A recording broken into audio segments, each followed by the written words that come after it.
Hello, everyone. Welcome to the first plenary. We want to talk about what a fair economy could look like. And before I present the panel to you and also introduce myself, we will watch a video together to kick off the panel to have an introduction to the plenary session.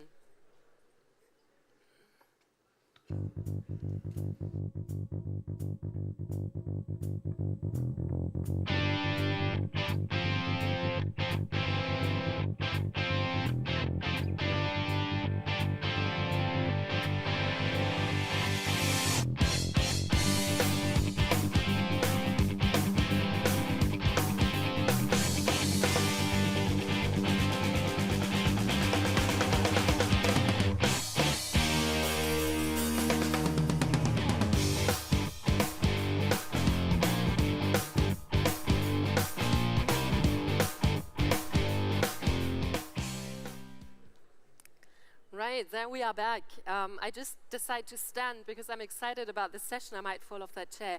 Good morning to everybody. My name is Almut Möller. I'm very, very happy and I feel indeed honored to be invited to chair this first session and panel. Thank you very much to PS to inviting me again. I remember vividly the discussions I was allowed to help facilitating in Prague. So thank you very much for having me back. I work in Berlin normally with the German Council on Foreign Relations as an analyst on European integration. And I'm excited about the setup of this particular session because what we're supposed to be doing is to respond to what you discussed this morning. There was a lot of work going on this morning in, overall, I think it was 13 workshops where you engaged, interacted, already discussed very, very controversial issues. And Paul Hugo helped me to gather the statements that you put together at the end of those workshops to, in a nutshell, present to the leaders on the panel what you consider the most crucial aspects, really, and the most difficult challenges with regard to the question, how can a fair economy look like? And President Rasmussen said just now, the old Europe is over. The question is, how will the new Europe look like? And I think this is happening in a very difficult time. Tough questions need to be addressed. Debates will have to be controversial, and there needs to be radical thinking, all under immense time pressure, and I believe everybody feels that, and you probably felt that in the workshops this morning. We're discussing, but we feel that time is running out. So what we want to do now is to take on the comments and the questions that you raised in the workshops, and we want to discuss them with the leaders. Just one information for those who will have translation devices. We're going to have 5 channels. The first one is English, the second one is French, the third one is German, the fourth is Spanish, and the fifth is going to be Dutch. Right. I have the great pleasure and honor to introduce to you a very, very distinguished panel of leaders, and I would like to start on my right-hand side, and sitting next to me, if I'm managing, right, there you go. On my right is sitting Emma Reynolds, who is joining us from the United Kingdom. She is the Shadow Minister for Europe. We're very delighted to have you on the panel. And then we have on my right-hand side, on the very right, Joseph Muscat, the leader of the Malta Labour Party. Thank you very much for joining us. Alex Baudry, who is joining us from Luxembourg of LSAP. Thank you very much for being here on the panel. On my very left, we have Karl-Heinz Lamberts, who is the president of the PES group in the Committee of the Regions. A very warm welcome to you. And to my left, we have Victor Ponta joining us from Romania, the leader of PSD Romania. So thank you to all of you for being here, and I already have to apologize for maybe having to be rude at some stage and trying to cut off a little bit because we have limited time and there is so many things that have been discussed in the workshops. And let me just briefly take a look, because Paul Hugo literally put together this now a few minutes ago. And my impression is there were 3 overarching questions that were addressed in the panels. And I want to go for the first one. And I believe this is very crucial, and it has been addressed already. And that question is fundamental. And that is, how can politics get back into the driving seat? How can we make sure that the economy is subordinate to politics, that politics is creating frameworks and not the other way around? And there's a lot of concern that time might be running out for this to happen, that we have already reached a level where this will be extremely difficult. So there was a workshop for addressing this question, how to democratically subordinate economy to distinctive, values-based, progressive politics that emancipates people. And this overarching question was also addressed in a number of other workshops, such as the workshops Markets on Watch, Financial Transaction, Taming the Markets, all those aspects were raised. So this very fundamental question I would like to put to Alex Baudry for a start, and you have your microphones there. So how can politics get back into the driving seat? Oui, merci. And yes, maybe just you, sir. Hello? Do we have to switch the microphones on? It's working. Oh, it's working, yeah. Bon, merci d'abord pour pouvoir participer donc à cette première table ronde. Je crois qu'effectivement c'est peut-être la question clé qui se pose, et qui se pose surtout aux socialistes européens. Parce que c'est un paradoxe, un moment effectivement où la théorie néolibérale est critiquée partout, où on devait en fait pouvoir assister à la fin du libéralisme outrancier. C'est le contraire qui s'est produit. Ce n'est pas la politique qui a réussi à obtenir le primat sur l'économie, mais c'est le contraire. La politique ne fait que réagir, alors que ce sont les marchés qui agissent. Donc il faut changer cet ordre des choses. Et pour le faire, effectivement, je crois qu'il y a qu'un seul moyen de le faire, c'est changer les règles du jeu. Sans changement des règles du jeu, sans une autre régulation, on n'arrivera pas automatiquement à changer le capitalisme. Donc si effectivement on veut sortir de cette logique d'une société du marché dans laquelle on vit actuellement, pas seulement une économie de marché, mais une société de marché, si on veut incorporer des considérations écologiques, des considérations sociales dans l'organisation de notre marché, il est évident qu'il faut changer les règles. Et je crois qu'effectivement, on ne peut pas se fier à l'ordre mondial. Mais je crois qu'il faut effectivement que l'Europe fasse le premier pas, que l'Europe montre le chemin et que l'Europe change un certain nombre de règles fondamentales de fonctionnement du marché. And if I'm, and thank you for this, if I'm just taking this question further, and we know that time is somehow not playing on our side, and we've come already quite far into the opposite direction, as you were pointing out. So what should be a priority list? And you know, where should we start? And what is feasible at all? And I would like to put this to our leader from Romania. So what should be the priorities? What should be done? And just try, I think it's on now, yeah. All right, dear colleagues, my staff has provided me the answers to your question. But please allow me just 1 minute to say something from my heart, because it's a special moment and I'd like to use it. 8 years ago, I was the leader of the Social Democratic Youth in Romania, and we had 3,000 young socialists in a nice place next to the seaside, and we had a special guest coming to our event, and this special guest was Poul Nyrup Rasmussen. And I want to thank him once again for those moments 8 years ago when he proved to be a model for all the young socialists, European socialists. And I would like to say once again that 3 hours spent in the car from Bucharest to Constanța, he convinced me to become a European citizen, and I'm very grateful to Poul Rasmussen for this. And I think that his work and many other leaders' work should be continued in the future in a different Europe. Because we join, when I say we, I'm talking about Romania, about Bulgaria, Sergei Stanishev's, about Hungary. We join a Europe which was a dream Europe, a solidary Europe, a welfare Europe, a fair Europe. Now, just few years after this, we found ourselves in our countries living not anymore in a democracy, having no more rights to pensions, to health, to education. And of course, the big difference is that right now, the answers, it's about financing, it's about deficit, it's about economy, you stupid social democrats and socialists. And my answer is no, you are stupid. It's about people.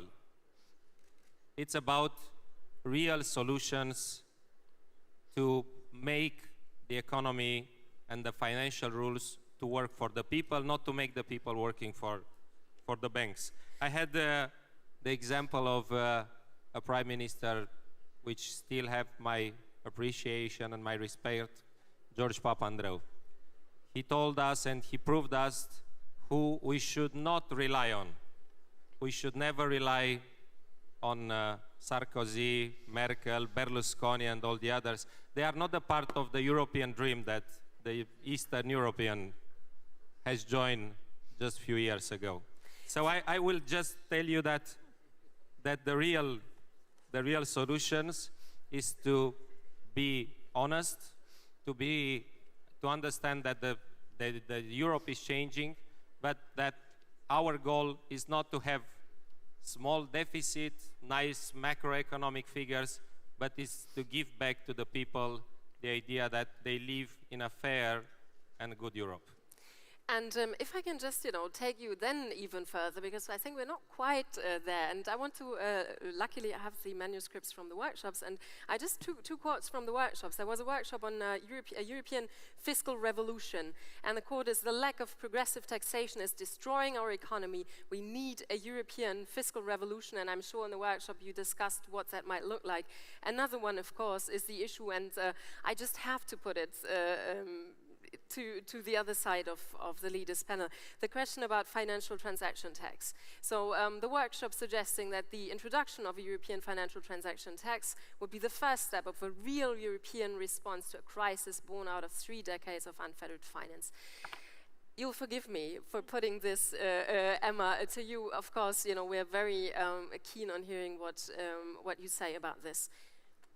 Can I first say that on your principal question, Ed Miliband, the leader of our party, the Labour Party, at our annual conference, took on 3 decades of economic orthodoxy in our country by saying that the type of capitalism that we have now is not delivering for people. It may be delivering for people at the top, but it's not delivering for people at the bottom and in the middle. And he made a distinction between good and bad companies, and I think this is really important, and I will come to your question, I'm not avoiding it. But he said that we should reward the good companies that invest for the long term and take on apprentices, and we should use the state to make sure that there is less short-termism in our economy. And I come to your question now. We are in favor of the principle of reducing the frequency of speculation, but we think that that can only be done on a global level, because frankly, if we tax speculation here in Europe, including the UK, then our fear is that speculation will go to New York, which is our biggest competitor. London and New York are the biggest financial centres in the world. And it will also, if we're not careful, affect good things like pensions, because private pensions also rely on investment in the stock market. So there are reasons why we think this should be a global financial transaction tax. And we think our government let us down on this because it didn't lead the way in the G20. And one last word on this. The Tobin tax is not the same thing as the financial transaction tax. The current proposals for the financial transaction tax do not include foreign reserve speculation. And the Tobin tax back in the 1970s, the original idea was to reduce the amount of foreign exchange speculation. And if we were to include that into the proposals, I think there'd be more chance of us getting a global agreement. Thank you, Emma. I would like to bring Joseph Muscat in on this one. Would you agree? Would you go along the lines of what Emma is saying? I would, to say the truth. I think that one of the issues that we must put forward, and one of the key messages that must come out of this convention, is that we are not an anti-business movement. Even though this does not sound popular, and even though the populist thing to say from the left-hand side of the spectrum is basically portraying business as the boogeyman, I think that we should distinguish between good business and bad business. The speculators and the genuine small entrepreneurs who work and provide good, stable jobs. And I think that is one of the basic things we must put forward as one of our core ideas. Secondly, during one of the workshops, the workshop I attended, I think our Swedish Social Democrats came up with a brilliant phrase that encapsulates basically what we stand for. They said, we are for growth, yes, but it must be value-driven growth.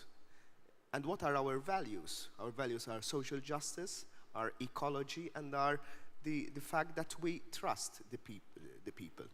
Finally, I think that we should not fall in the trap of arguing whether it should be more Europe or less Europe. We should argue for a better Europe. Because if I am for integration, but I am not for the Mercosur integration, if it goes, or the Barroso integration, I am for a social democrat integration. So as a social democrat, given the choice between national social democrat policies and transnational far-right policies, I would go for our own social democrat model at any point in time. So yes to integration, but it must be a progressive type of integration. Thank you, Joseph. Is anybody on the panel who wants to, maybe Alex Baudry, put two suggestions to the people that are flanking you, saying this is why you should go on to financial transaction tax? I think it's a question of equity. C'est une question donc de justice en fait, cette participation du secteur financier dans la phase de reconstruction en fait de l'économie européenne. Je crois qu'il est essentiel effectivement d'éviter en fait les trappes. Une de ces trappes, à mon avis, c'est la règle d'or. Je sais bien qu'il y a également des gouvernements socialistes qui ont introduit ce qu'on appelle la règle d'or. C'est une règle de dupe. Cette règle d'or, c'est vraiment l'exemple de la réduction des questions financières, de finances publiques, à une question d'équilibre budgétaire. Politique budgétaire, c'est autre chose. Le budget de l'État n'a pas comme première vocation d'être en équilibre, mais il doit d'abord assurer le financement du service public. Il doit également assurer une politique de redistribution sociale.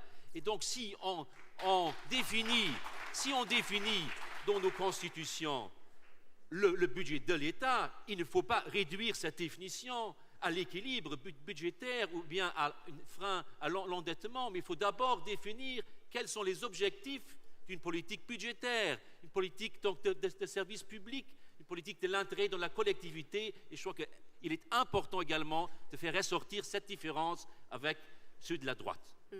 And I would like just to come back to one thing that is implied. I mean, you were just saying, you know, for a number of reasons, from your perspective, there should be a different path. But clearly, I mean, facing the difficulties of these days, it's important to have strong cooperation on those questions. And you can disagree, but you have to start marching into one direction at some stage. And why I'm saying this is because it was also addressed in many of the workshops where you discussed the question, well, how can we cooperate better?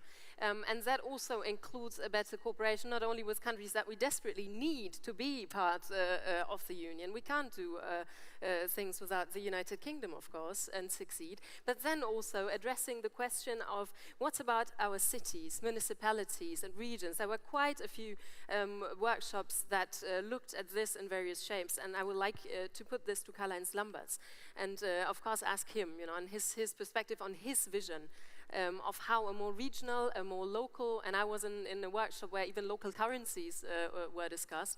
So what your vision is for this question? Je suis intimement convaincu que le redressement doit passer nécessairement par les autorités locales et régionales. C'est là où les choses coincent le plus. On leur donne toujours moins d'argent, l'austérité atterrit finalement chez eux, et c'est là aussi qu'apparaissent les problèmes. Toujours plus de gens ont besoin d'un soutien.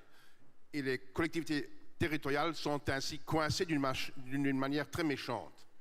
Je crois cependant aussi que changer les règles du jeu ne peut se faire qu'au niveau européen. Il n'y a pas de contradiction. L'action au niveau européen et celle au niveau des autorités locales et régionales est finalement la même chose. C'est ce qu'on appelle la multi-level governance. Et il faut vraiment que nous changeons les règles au niveau européen et que nous permettons aux autorités qui sont les plus proches des gens, les collectivités locales et régionales, d'agir pour réaliser cet objectif fondamental qui est celui du bien-être de la population. On avait posé la question, qu'est-ce qu'il faut changer? Il y a des choses très simples. Et c'est complètement inscrit dans notre tradition de socialistes et de sociodémocrates. Nous nous sommes toujours battus pour la démocratie et pour le bien-être. Eh bien, je crois qu'il y a deux choses qu'il faut changer. Il faut qu'on ne gagne pas plus d'argent avec de l'argent qu'avec le travail et la production de biens et services. Et deuxièmement, il faut que tout le monde qui travaille du soir au matin ou du matin au soir puisse nourrir soi-même et sa famille avec ce qu'il a produit. Et il faut, en troisième lieu, faire le nécessaire pour que ceux qui sont vraiment les exclus de la société puissent profiter d'une solidarité. C'est ça, finalement, ce que nous avons toujours défendu, mais que nous devons adapter à une nouvelle situation. Et il ne faut vraiment pas se laisser obnubiler par ce discours sur l'austérité. La rigueur budgétaire est nécessaire, mais l'austérité est quelque chose qui tue finalement le bien-être de la population. Just taking you a little further on this question, because I think we can agree that in many areas structures will have to be changed, and we know at pan-European level how difficult this is, and this is why everybody's tiptoeing when it comes to any treaty reforms. And as happy as you might be to hear that people are suggesting bring back more powers to local levels, have investment, and the transport workshop also talked about that. Transport policy needs a focus on shift from road to rail and waters to local and regional investments. We can talk about this and wish for it, but what are signs that you see that this can actually happen if we really have to change a whole system operating, knowing that you've been engaging for such a long time on the strengthening the regions in Europe? Are they ready? Are they there? L'Europe s'est arrêtée à mi-chemin. On a une monnaie commune dans certains pays, mais on n'a pas une véritable politique commune. L'Europe s'occupe de beaucoup trop de choses et de certaines choses, elle ne s'occupe pas assez. Il faut redéfinir tout ça dans une nouvelle approche de multi-level governance. Et là, il y aura les grands défis au niveau européen, au niveau des États et au niveau des autorités locales et régionales. Et au niveau des autorités locales et régionales, je suis convaincu qu'on a le maximum de possibilités de faire travailler la créativité. Il faut trouver chaque jour à nouveau des nouvelles formules pour relever les défis, mais ce sont les autorités locales et régionales qui actuellement sont le plus à la tête de la créativité à ce niveau-là. Quand on voit tout ce qui se passe dans beaucoup de collectivités territoriales, on voit à quel point les gens se saisissent et essayent de réagir et de créer de nouvelles initiatives. Et il faut que ça inclue aussi la dimension de financement. C'est quand même un paradoxe, comme dans un pays que la Belgique, par exemple, qui a un haut niveau d'endettement, il y a 2 fois plus d'épargne sur des carnets d'épargne et d'autres instruments qu'il y a de la dette publique. Donc il faut que l'argent que les gens ont soit vraiment mobilisé aussi pour faire quelque chose de constructif et de valorisant au niveau local et régional, parce que là, on peut encore le plus convaincre les gens que ce qui va se faire leur rendra aussi un service. There was a third set of overarching questions, apart from the question, how can politics gain the driving seat back? And the second one, how can cooperation work better? And that third one, and I want to put a bit of time into this, we don't have massive time, and this is crucial. And this is the question, well then what should a progressive and balanced economic model look like? And I'm sure we will have already prepared from your staff, Victor Ponta, the answers to this. But let me just go briefly to what's here in the workshops you said. You said, for instance, in the workshop on new economics of fair growth, it's not only a question of redistribution of wealth and growth, but it's also about good jobs, well-being, and sharing time, notably working time. So there were quite concrete discussions about this, and if we want to ask the question, well, what should a progressive economy look like? I think you all have to contribute to this, and I would like to start with you, Victor Ponta.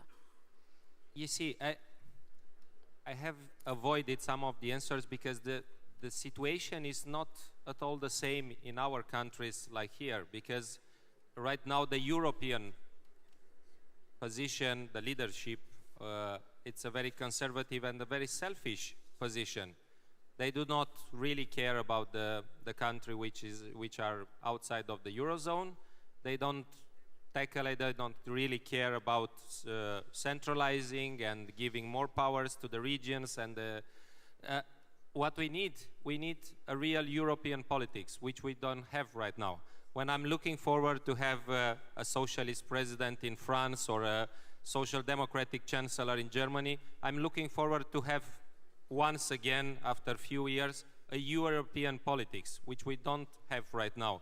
Because otherwise, the situation in Romania, Bulgaria, Hungary do not look like the one in Germany or France. If we don't have a real European construction, we won't have solutions for different problems. That's why I have avoided the answers, because, for example, we have no problems with the Romanian banks because we have no more Romanian banks.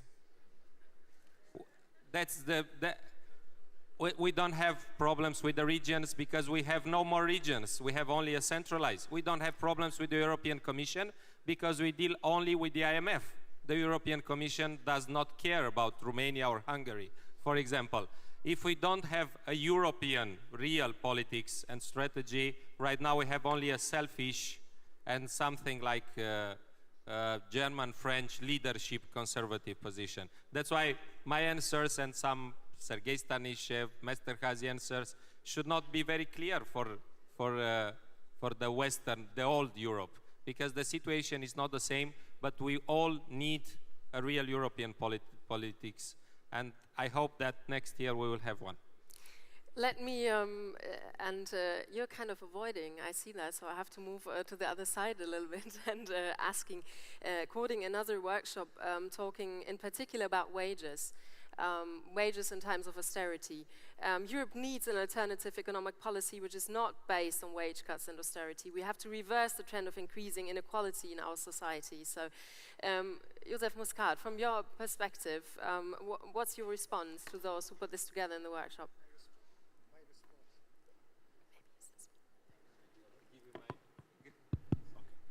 My response to your original question is very simple. We need credibility.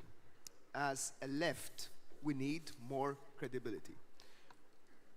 It is important for us to discuss and share ideas on how to distribute wealth. But I think first we need to answer a more fundamental question: how we create that wealth. And unless we are straightforward with our electorate, unless we are straightforward with our people, that yes, we are better at distributing wealth. I think everyone knows that we are fairer than the right and the far right at giving everyone an opportunity for success, at giving everyone a fair deal in our economy. What we need to convince people about is that we are also better at creating that wealth. Then this is the core issue, I think. The core issue is how to have a credible national and European policy in our regards. I think that we cannot come out of this convention as the people who don't care about deficits. We are the people who want growth. We are the people who realize that to create better jobs, we need growth. But we have to be realistic also to say that, yes, we will prioritize growth, but we will not abandon public finances. If we say things just for the sake of saying them, without coming out with clear strategies, we might win elections, but we would then fail miserably when we're in government. So I think we have to come out of this as a credible alternative that recognizes the problems of public finances, that's saying we will tackle those problems, we will not let them go away, because they won't go away, but we will do it in a fairer way, through growth. Emma, let me put this to you. Credibility. How can we, when there is amongst many people even a fundamental mistrust in the fact that democracy can deliver? Democracy is somehow this old lady, and it's really not fast enough, and the markets are just squeezing it into the corners.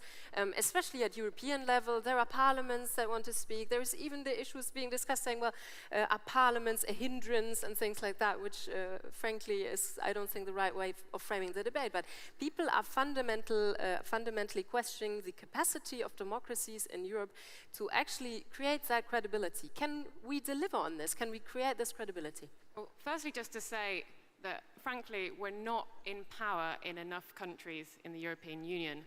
There was a time some years ago when there were only 15 member states, and we were in government, our parties were in government in 11 out of 15 of those member states. So the first thing we need to do is get back power. That's incredibly important, because we can't carry out or implement any of these policies if we're not in government. And as Joseph said, it's absolutely right that we need to rebuild economic credibility. And my party, the Labour Party, lost economic credibility a year and a half ago. We had our second worst electoral defeat in our history. And part of the reason for that is people started to blame us for a recession, and that is often what has happened. We've seen our Spanish friends unfortunately lose on Sunday. Some of our governments were unpopular because of incumbency and because it was a difficult time.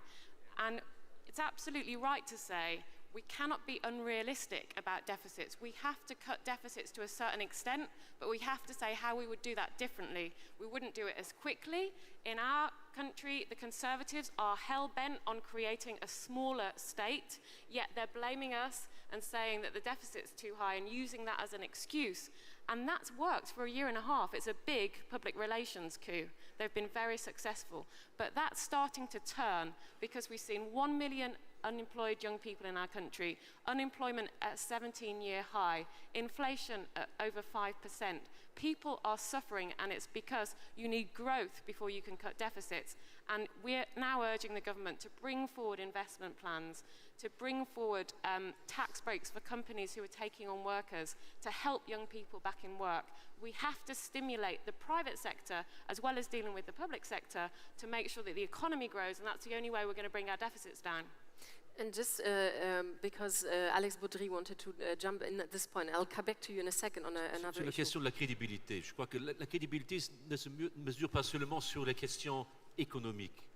Elle se joue sur beaucoup de questions. Pour les socialistes, je dirais la question sociale reste tout de même notre core business, donc la question essentielle où on juge surtout les partis socialistes. Et je crois que si on veut regagner plus de crédibilité sur la politique en général, également en tant que socialiste, il faut admettre, à mon avis, certaines erreurs qui ont été commises également par des partis progressistes dans le passé.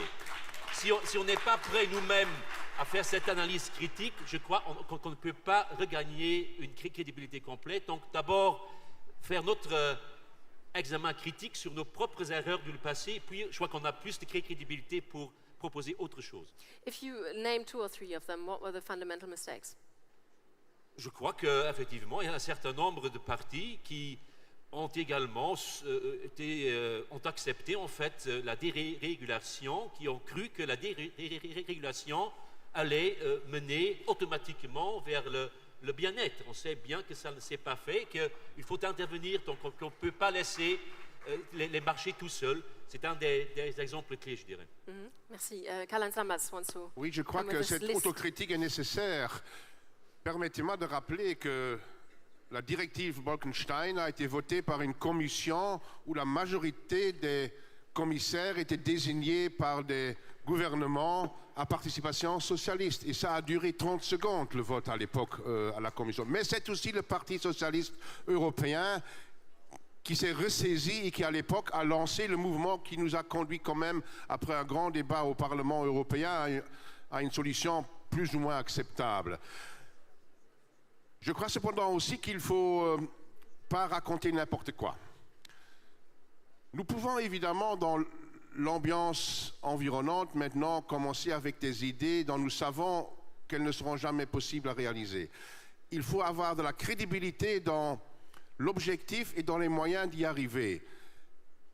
L'efficience, l'efficacité, la rigueur budgétaire, c'est aussi un instrument de travail des partis socialistes s'ils veulent vraiment assumer un pouvoir d'une façon responsable. Mais ce n'est pas la maximation du profit à n'importe quelle condition. Ce n'est pas la création de conditions qui conduisent finalement aux politiques à abandonner son pouvoir que nous allons soutenir. Nous allons renverser un peu la vapeur en mettant des règles très strictes, par exemple pour les marchés financiers, et à créer, alors à un niveau européen, les conditions qui font qu'on peut développer des activités économiques aussi pour gagner de l'argent, mais d'une manière raisonnable et avec un partage équitable entre tous ceux qui ont contribué. Là, je crois qu'on doit revenir à des fondamentaux de notre politique et je suis assez certain qu'avec une bonne campagne au niveau européen, avec un engagement de tous les pays, nous allons aussi convaincre de plus en plus de gens, parce qu'il faut évidemment convaincre les gens de nous donner la confiance.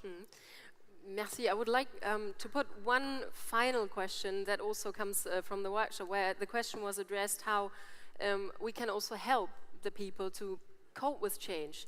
And we discussed already that the systems need to be changed. There is a vision emerging probably with greater clarity after this convention where things also should be going. But then it is extremely challenging to change a system under stress, which is incomplete, and then have still the support of those out there that will, in the first place, only feel the damage that the current system is doing to them. So if you were to address also, all those that were in the workshops with a question, well, how to do that, how to convince people that changing the system is something that we probably have not done enough in the past and have not learned.